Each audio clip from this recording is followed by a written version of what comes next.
Menteri Koordinator Bidang Perekonomian Erlangga Hartarto mengundurkan diri dari Ketua Umum Partai Golkar per 10 Agustus 2024. Erlangga menyatakan mundur untuk menjaga keutuhan Partai Golkar dalam rangka memastikan stabilitas transisi pemerintahan yang akan terjadi dalam waktu dekat.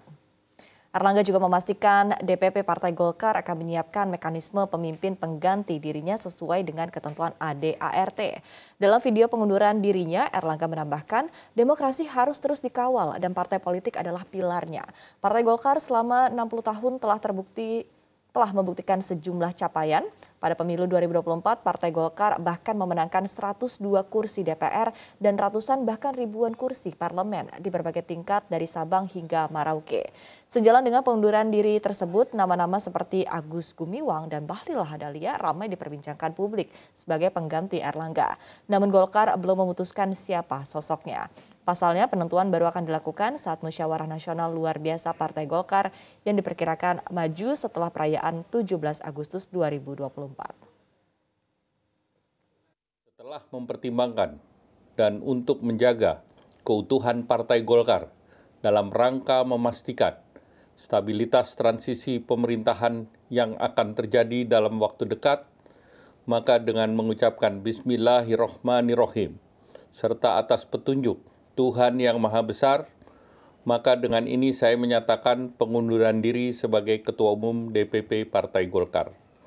Pengunduran diri ini terhitung sejak semalam, yaitu Sabtu 10 Agustus 2024.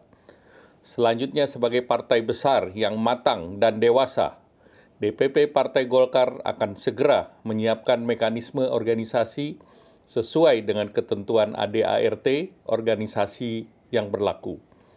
Semua proses ini akan dilakukan dengan damai, tertib, dan dengan menjunjung tinggi marwah Partai Golkar.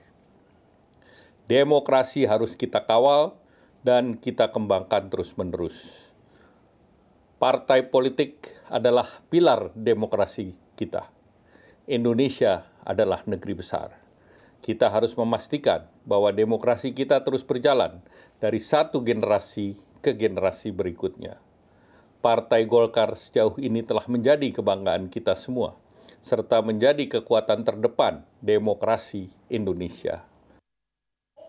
Sementara itu, Direktur Eksekutif Institute for Democracy and Strategic Affairs Ahmad Hoirul Umam menilai pengunduran diri Erlangga sebagai Ketua Umum Partai Golkar terkait dengan benturan kekuatan di internal Partai Golkar.